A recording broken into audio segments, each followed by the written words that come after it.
Billionaire family mocked a black CEO minutes. Later, she shut down their $2 to be Gala. Hello, everyone.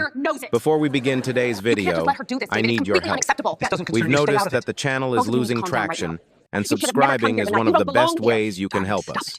It's quick, free, and allows us to continue bringing you great content. Your support means everything. Let's keep this channel growing collectively. Where are you watching from? Drop your city or country in the comments below. Thank you very much.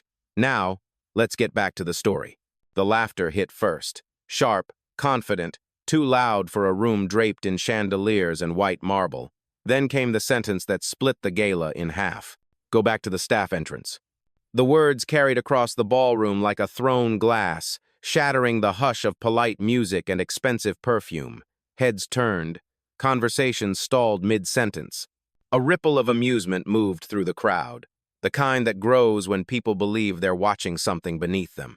At the center of it all stood her tall, composed, wrapped in a soft blush-pink gown that didn't need sequins or diamonds to command attention. One hand rested lightly on her waist. The other held a phone to her ear. She didn't flinch, she didn't turn, but the muscle in her jaw tightened, just once, and that was enough to tell you she heard every syllable. Across from her, a glamorous older woman in navy blue leaned forward with a smirk sharp enough to slice ice. Her manicured finger pointed straight at the black woman as if issuing instructions to a housekeeper. Beside her, a tuxedoed man laughed so hard his shoulders shook, eyes glistening with a kind of joy reserved for cruelty disguised as humor. Behind them, guests in gowns and tuxes watched like spectators at a theater they didn't pay for. Some chuckled, some whispered. A few looked away, but none stepped forward. Not yet.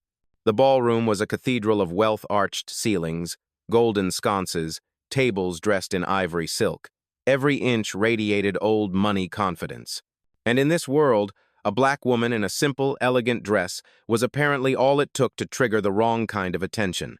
She lowered her phone a fraction, not enough to show reaction, just enough to control the moment. The crowd didn't know it, but the silence drifting around her wasn't embarrassment.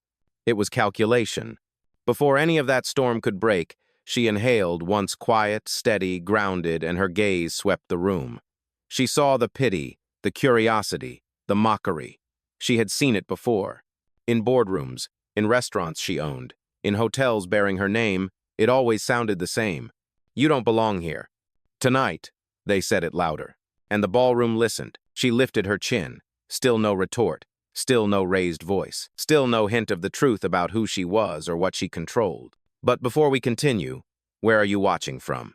Drop your city or country in the comments below. And if you believe in dignity and justice, hit like and subscribe. These stories spark change, and we're glad you're here. Now, back to her.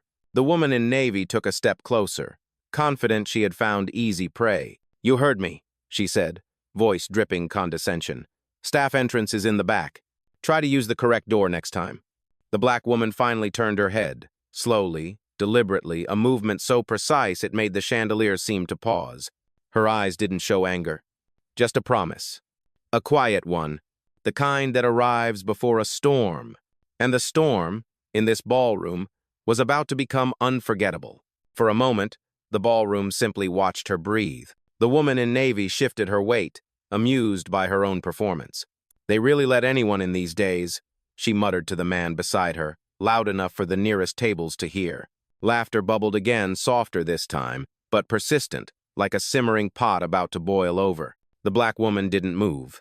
Her posture was a quiet rebuke, elegant, centered, impossible to rattle. She slipped her phone down from her ear, but her hand lingered near it, not as a shield, but as if holding on to the last thread of restraint. The tuxedoed man wiped a tear from the corner of his eye.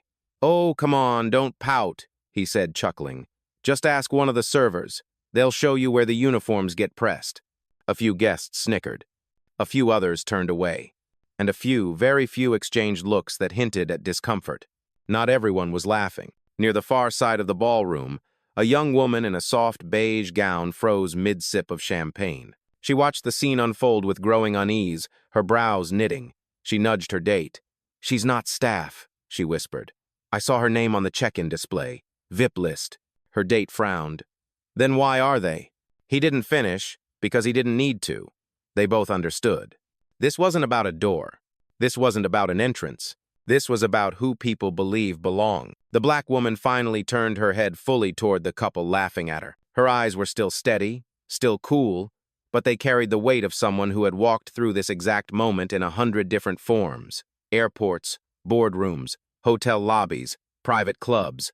Always the same tone, always the same assumption. Across the room, a waiter paused mid-stride, clutching a tray of crystal flutes to his chest, as if afraid the next second might explode. A trio of guests near the orchestra pit had stopped pretending to talk and were openly watching, lips tight, unsure whether to intervene or disappear. The music, once elegant and warm, now felt like background static too cheerful for what the room had become. The woman in navy crossed her arms. "You don't have to glare," she said. "If you came through the wrong entrance, just admit it. These events have rules." The black woman's eyelids lowered a fraction. Not anger, calculation. Her voice came out soft, too soft, but every word landed clean. "I came through the correct door." The man barked a laugh. "Right." But a tremor of doubt flickered across a few faces nearby. At the edge of the ballroom, the young woman in beige stepped slightly forward, as if an internal switch had flipped. Her breathing quickened. She wasn't brave yet, but she was close. Very close. The black woman let the room simmer in its own assumptions for one last second. Then she lifted her phone again, but this time, not to retreat, not to escape, just a quiet, measured tap on the screen. A signal. And somewhere far beyond the chandeliers and champagne, an engine began to hum, the first shift of a system waking up. The ballroom didn't fully crumble. Not yet. But something in its center shifted, a hairline fracture spreading beneath the marble sheen. The woman in navy sensed it before anyone else. Her smirk faltered, then stiffened back into place. Confidence returned to her chin, but not her eyes. "Don't play coy," she said, adjusting her diamond bracelet like a weapon of status. "Everyone knows the staff door is on the service corridor. If you use the main entrance, well," she gave a pointed look at the black woman's gown. "That would be surprising." The black woman didn't rise to it. She didn't even blink. The tuxedoed man joined back in, emboldened. "She's probably with catering," he said, waving a dismissive hand. "They always get confused when they're told to deliver to the ballroom instead of the prep wing." A few guests chuckled again, but this time the laughter wobbled. One man cleared his throat, another shifted his feet. The room wasn't as unanimous as before. Near the back, the young woman in the beige gown took another small step forward, fingers tightening around her clutch. Her date whispered urgently, "What are you doing?" "She didn't come from catering," she whispered back. "She walked in with the early donors group. I saw her. I remember the dress." "You're sure?" "Yes." She swallowed, debating whether to move closer or stay put. Her heartbeat thudded visibly at her neck. Across the room, a maitre d' in a crisp white jacket hovered near a column. His instincts screamed at him to intervene, but years of hierarchy pressed on his shoulders like a hand. He stayed rooted. Meanwhile, the orchestra played a soft crescendo that didn't match the tension, suffocating the air. Bowstrings quivered while champagne fizzed, untouched, on silver trays. A whisper floated from a cluster of guests. "Why are they talking to her like that? Who is she? Maybe she really came through the wrong entrance." "I don't know, she doesn't look lost. She looks like she owns the floor." The black woman's phone vibrated once in her hand, subtle, controlled. She didn't look at it. She didn't need to. A single tap had already sent a signal across the city. Protocol 7 initiated. A system set in motion. The woman in navy noticed the vibration and pounced. "Oh, calling backup?" she sneered. "Look, sweetheart, if you need your shift lead, they're behind the banquet hall." The black woman finally raised her eyes fully to meet hers, calm, precise, unshaken. "That's not who I called," the man snorted. "Then who exactly?" She didn't answer. She didn't have to. In the far corner, a large digital display rotated through sponsor credits, then glitched. Just a flicker, barely noticeable, but noticeable enough. A few nearby guests frowned. The ballroom lights dimmed for half a second like the building exhaled. The woman in navy rolled her eyes. "Don't pretend that means something. It's an old venue. Things flicker." But her voice had thinned, cracking at the edges. The young woman in beige gasped softly. "Did you see that?" Her date nodded slowly. "Something's changing." The black woman finally shifted her stance. Not much, just her weight settling on one heel, elegance threaded with resolve. The kind of pose someone takes not when they're under attack, but when they're waiting for the exact second to strike, and somewhere, beyond the velvet curtains and golden sconces, the hum of the system grew louder. Invisible to most, very real to her, the ballroom's fault line widened, and the collapse had already begun quietly, beautifully, inevitably. The ballroom tried to hold its shape elegant, polished, perfectly controlled, but the tension pressing against its walls had weight now, real weight. The digital sponsor screen flickered a second time.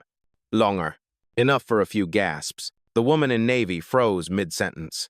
The tuxedoed man stopped laughing, and across the room, the young woman in the beige gown finally stepped out of the shadows. It wasn't dramatic.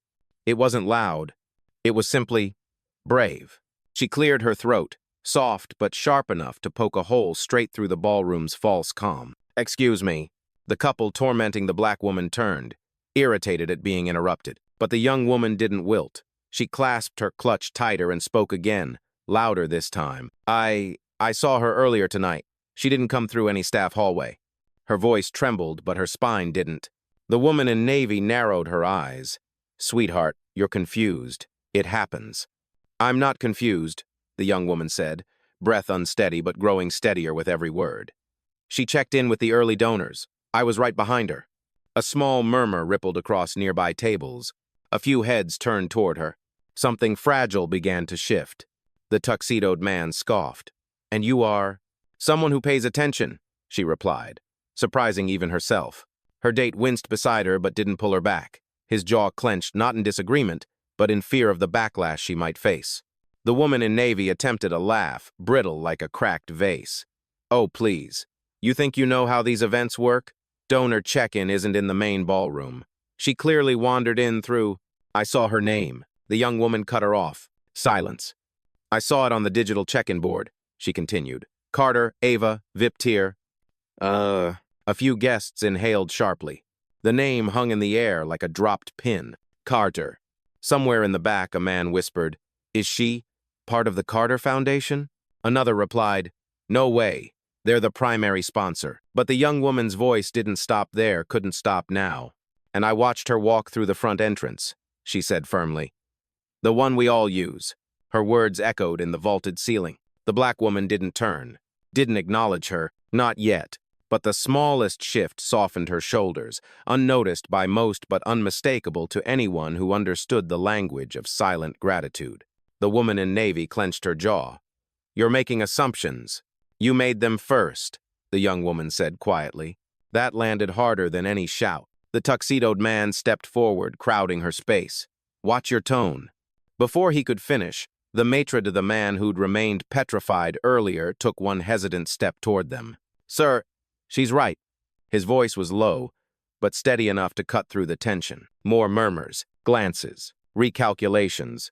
The ballroom wasn't on her side yet, but it was no longer entirely on theirs either. And in the center of it all, the black woman finally turned her head just slightly, not to confront, not to respond, but to observe. Her gaze swept across the room, catching the young woman's eyes for a fraction of a second. A silent acknowledgement. A spark. The kind that turns witnesses into allies, and allies into a movement. Somewhere beneath the chandeliers, the hum of the system matched her pulse. Steady. Rising. Ready. The witness had awakened, and the night was no longer theirs to control. The ballroom's oxygen shifted subtle but unmistakable. A room built on elegance had learned a new language tonight. Discomfort. The woman in navy sensed the tide turning and clenched harder. Her pride refused to drown quietly. "Oh, enough of this drama," she snapped. If she really checked in as VIP, she must have used someone else's pass. These events get infiltrated all the time. A collective gasp fluttered across the tables. Accusing someone of stealing credentials in a high-profile gala was no small thing. The tuxedoed man stepped closer to the black woman, invading her space with a slow, theatrical shake of his head. "You know," he said, voice dropping low, "you people always find creative ways to slip through doors meant for others." It was the phrase she'd heard her entire life. 3 women at a nearby table stiffened. The maitre d' flinched. The young woman in beige covered her mouth, and the black woman Ava closed her eyes. Not long, not dramatic, but long enough for memory to slice through the moment like a razor. Flashback. 17. A scholarship banquet held in a hotel she couldn't afford to stay in. She wore a borrowed dress, navy blue, too big at the shoulders, and carried a program with her name on it. The coordinator stopped her at the door, smiling like she meant well. "I'm sorry, sweetheart, but service staff aren't allowed to cut through this corridor." Ava showed her the invitation, showed her name, showed her the scholarship letter, and still the woman said, "You must have picked that up from a table. Let's not cause trouble." Ava remembered standing outside in the cold for 28 minutes before someone from the foundation noticed and brought her inside. Present, 28 minutes. 28 years. Nothing had changed. Her eyes opened.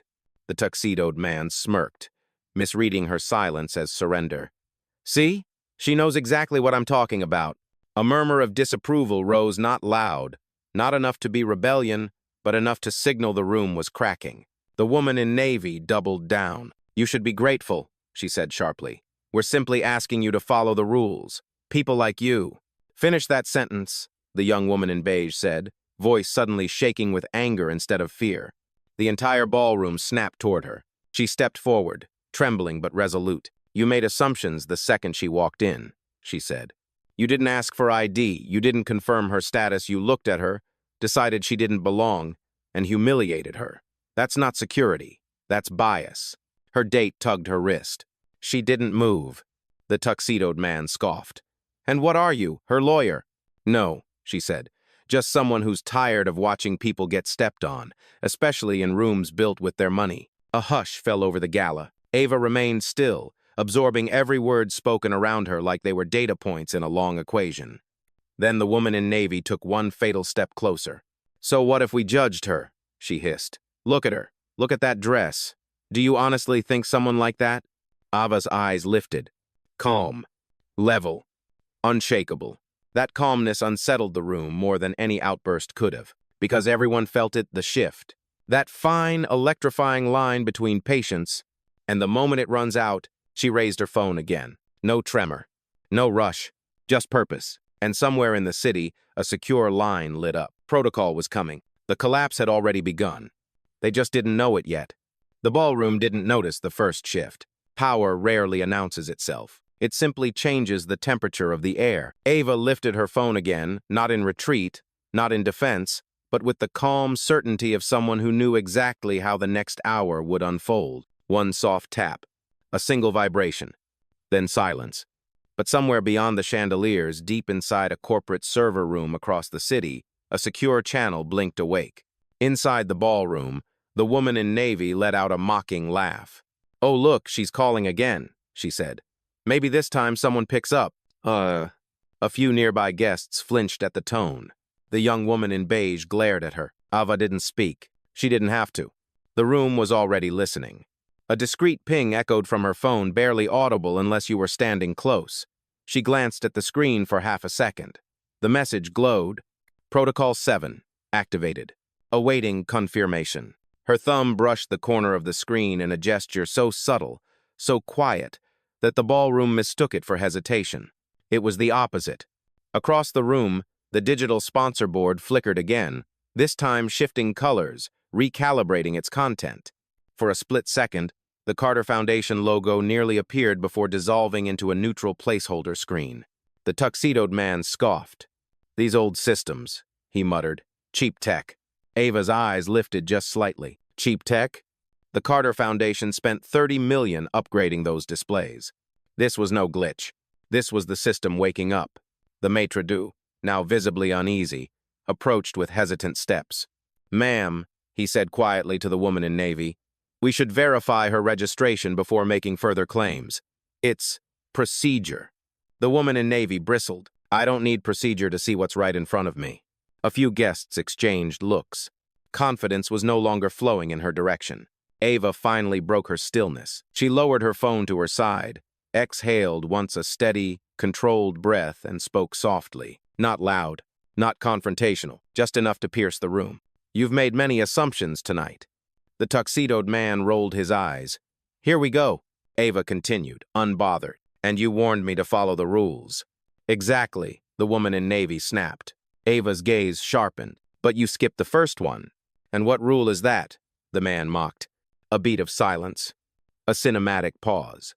Then Ava said, verification. The word hit the floor like a gavel. The maitre d' inhaled sharply. The young woman in beige stood taller. Even the orchestra faltered on a note. Ava raised her phone again, not to call, but to confirm. One more tap. Protocol 7. Confirmed. Administrative locks initiated. The ballroom lights dimmed just slightly. A soft, mechanical hum rolled above the ceiling. The sponsor board rebooted. The tuxedoed man finally frowned. What the? The woman in navy clutched her shawl. Is something wrong with the power? Ava looked at them with calm that bordered on chilling. Nothing is wrong, she said softly. Things are simply aligning. The young woman in beige whispered to her date. She's not just anyone. No one knew how right she was. No one knew how close they were to the first crack of collapse. Ava's phone buzzed again. A new message appeared. Next step ready. Say the word. She didn't smile. She didn't gloat. She just let the moment breathe. Because power wasn't coming.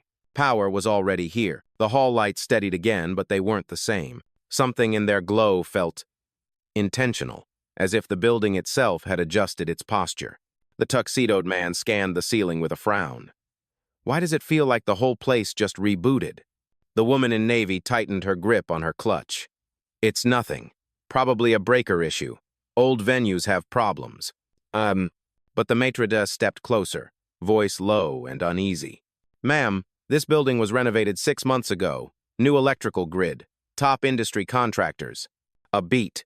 Things don't flicker. A murmur of unease swept the nearest tables like wind brushing over dry leaves.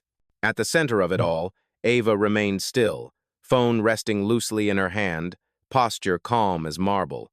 But the calm wasn't passive anymore. It felt like strategy. The sponsor display board flickered to life again, this time stable, crisp, and glowing with a pristine white interface. The guests looked up as new text began scrolling across the screen. Updating sponsorship ledger, verifying ownership structure. The tuxedoed man's jaw tightened. Why is the system doing that? Who triggered a ledger update during a gala? No one answered. They didn't have to. Because every glance aimed at Ava slowly began to shift away from dismissal toward suspicion. The kind that asks, who exactly are you? Ava lifted her gaze toward the screen briefly. Not proud, not smug, just aware. The system was responding to her touch. The orchestra stumbled into silence, the conductor lowering his hands as if unsure whether to continue. The music wasn't failing. The moment was. The young woman in beige stepped closer, courage forming like a breath of warm air in winter. Her voice was small but clear. She didn't do anything wrong. And the system wouldn't update unless... She hesitated, eyes widening. Unless someone with access permissions initiated it. Access permissions? The words hit the ballroom like a hidden door clicking open. The woman in navy scoffed, though the crack in her voice betrayed her. Don't be ridiculous. She doesn't have access to anything here.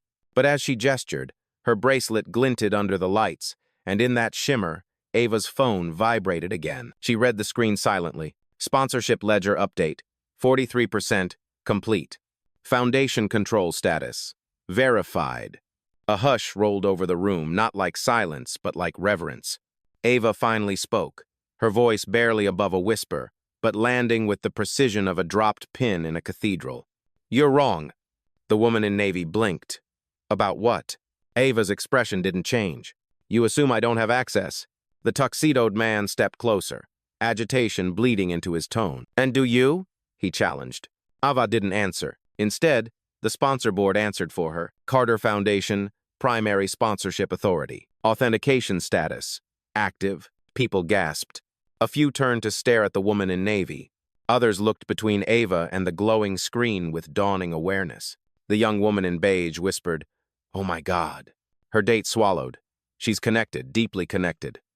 Oh, Ava lowered her phone, eyes calm but glinting with something sharper beneath the surface. She still hadn't revealed who she was, but the room already knew one thing. Whoever Ava was, she wasn't someone you humiliate and walk away from unchanged. The ballroom's energy turned dense, almost physical like humid air before a storm. It pressed against skin, against breath, against certainty. The sponsor board completed another line of its update. Carter Foundation Primary Financial Authority. 93%, 94%. The tuxedoed man's face drained of color. Why is it pulling that data? He demanded. That ledger isn't even public. The woman in navy forced a brittle laugh, but her hand trembled as she adjusted her bracelet. This is absurd. The display must be malfunctioning. Someone call technical staff. No one moved. No one wanted to step between whatever was unfolding. The maitre d' cleared his throat gently. Ma'am, a sponsorship ledger cannot be accessed without at least 2 levels of executive authorization. He glanced toward Ava with a dawning understanding. And it cannot be triggered externally. The woman in navy's voice rose an octave. Are you accusing her of hacking the system? A nervous, hysterical edge clung to every syllable. The maitre d' swallowed. No, I'm saying she didn't need to. Ugh. The words struck the room like a dropped chandelier. Guests exchanged looks not amused, not curious, but alert.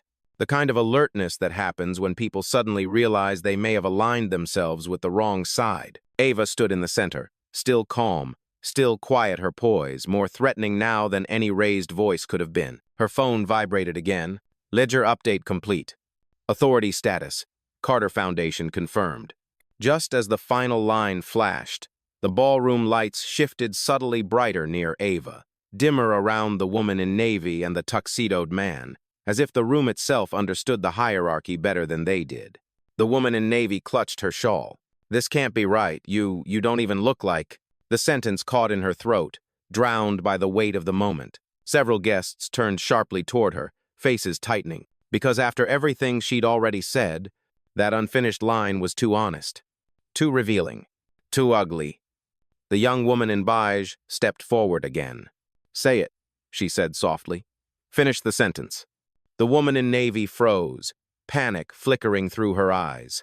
Her husband, the tuxedoed man, forced a laugh, stepping in front of her. All right, enough. Clearly something's happening with the system. But whether she slipped in or faked credentials, we'll have this sorted. Security will...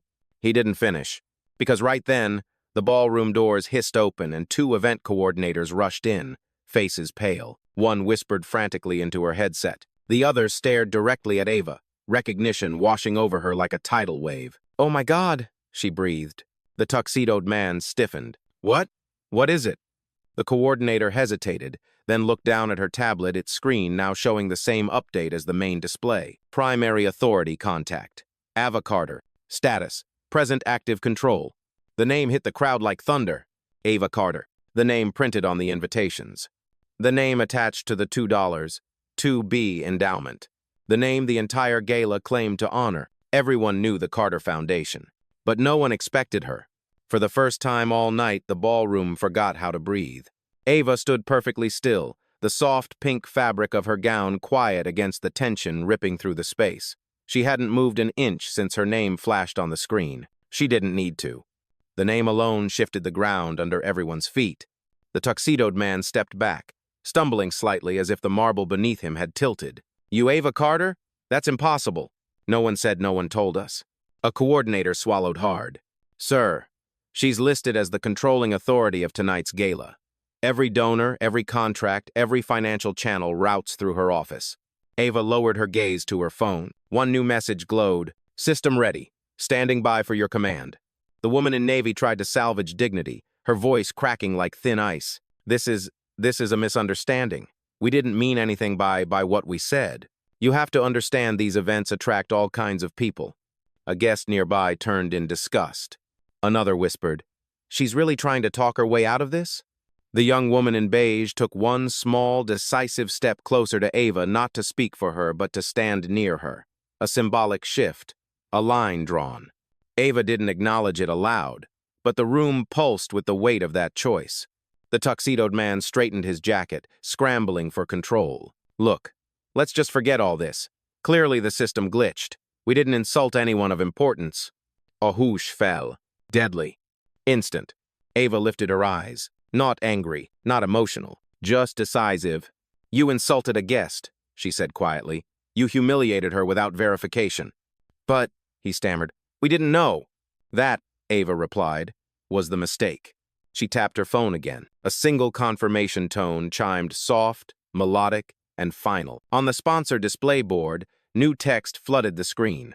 Temporary funding freeze initiated. Bennett family gala status suspended.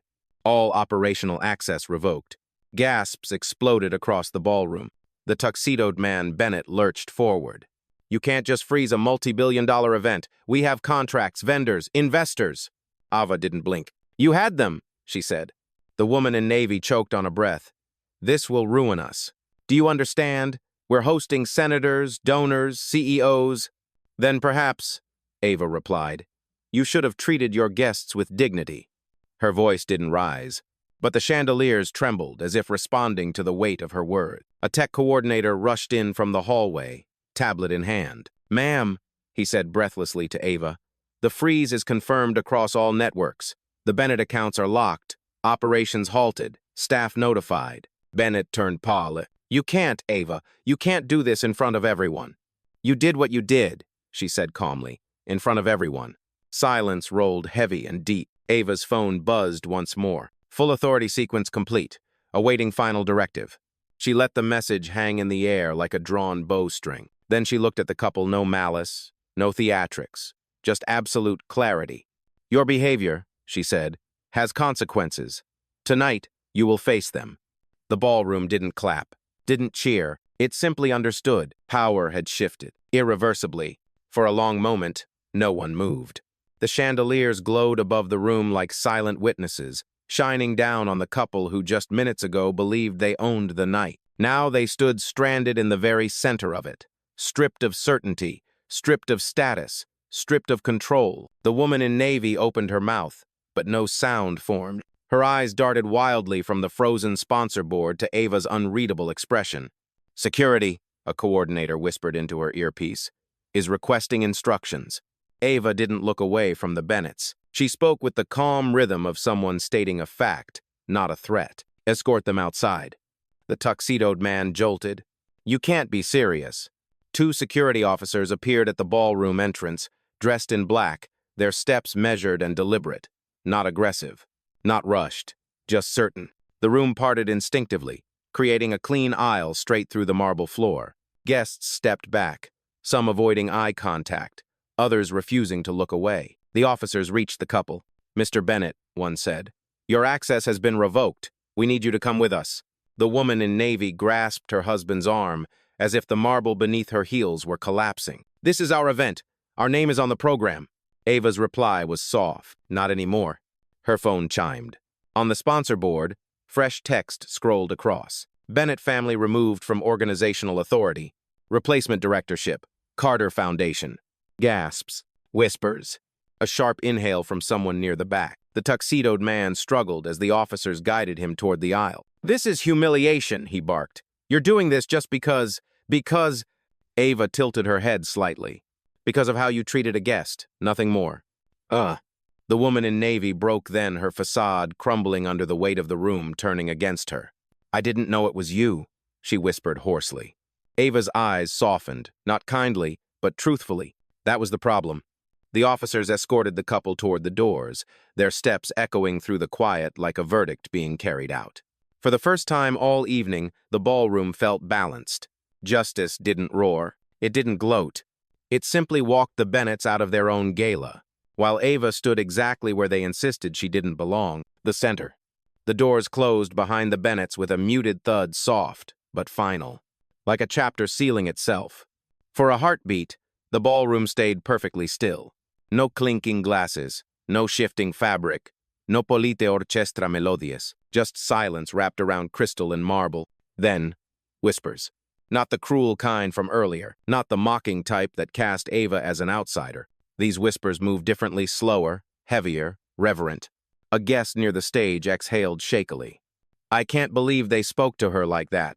Another shook his head. I've been to every Carter Foundation event for 8 years. She built this night. The maitre d' straightened his jacket, newfound conviction in his posture. He stepped toward Ava, bowing his head just slightly. Miss, but the kind that reveal who people truly are when the hierarchy flips. From the corner, a senator whispered to his aide, make sure our office reaffirms partnership with the Carter Foundation first thing in the morning. The orchestra, after a long pause, resumed playing soft, warm, and unmistakably different. Not background noise, a tribute. Ava stood in the center, composed as ever, but the air around her had changed. Respect had replaced dismissal. Recognition had replaced doubt, and the ballroom, once a stage for humiliation, now looked at her the way one looks at the axis of a universe. Not because she demanded it, but because she'd earned it long before she walked through the door. Ava stepped forward, the orchestra soft beneath her, the ballroom hanging on her breath. She raised her glass not to celebrate, but to clarify. "I didn't correct you because I needed validation," she said quietly. "I corrected you because dignity is not optional. Not here, not anywhere." Silence deepened rich, humbled. She turned toward the doors where the Bennetts had vanished. "Power isn't loud," Ava finished. "It's consistent." And the room knew. They would remember this night for the rest of their lives.